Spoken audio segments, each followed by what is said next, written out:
Tonight, the Nolan Wells investigation into the death of a shining star, Nolan Wells, has an altercation witness emerged. A witness that claims she saw an altercation at Horn Island.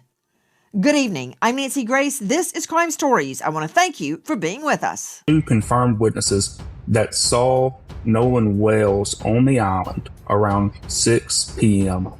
The Triton, as you said, left around 4:30. What witnesses? Where? Who, what, where, why, and when? Did y'all see them celebrating Nolan's birthday? There is a new claim in the Nolan Wells case, and on the surface it sounds like the kind of development that could change the timeline completely. A woman says she was on another boat near Horn Island. She says she saw Nolan involved in an argument, heard a dispute involving his phone, and later saw a confrontation after people reached shore. She also says her husband recorded part of what happened, but there is a crucial difference between a claim that sounds important and evidence that has been independently verified. Tonight, we are going to separate those two things. We are not going to assume the witness is telling the truth. We are not going to assume she is mistaken. And we are not going to turn an unverified account into a conclusion about how Nolan died. Instead, we are going back through the timeline, the witness account, the forensic discussion, the boat records, the GPS evidence, the questions surrounding the investigation, and the one unanswered forensic issue that could eventually determine how the entire case is understood. If you value careful, evidence-based coverage of developing cases like this, subscribe to the channel.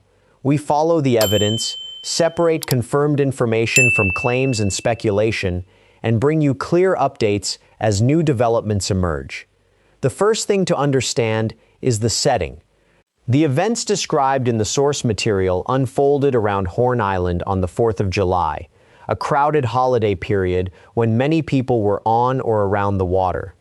Nolan was part of a group that arrived by boat. Later, the boats associated with that group left the island.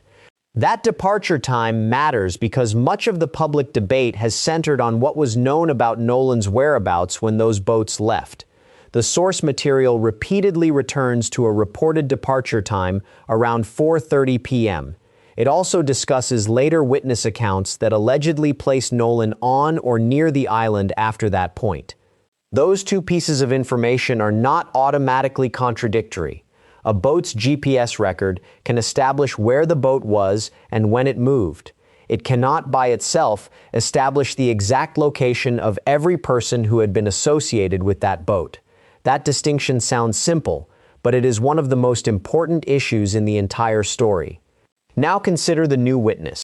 She says, I have not spoken publicly about this before, but I witnessed an altercation involving Nolan Wells from a boat nearby. What I saw has stayed with me, and I believe it's important information. I have provided or intend to provide my account to the appropriate investigators because Nolan's family deserves the truth. Out of respect for the ongoing investigation, I won't speculate beyond what I personally observed. And it is possible to consider an alternative explanation without presenting it as established fact.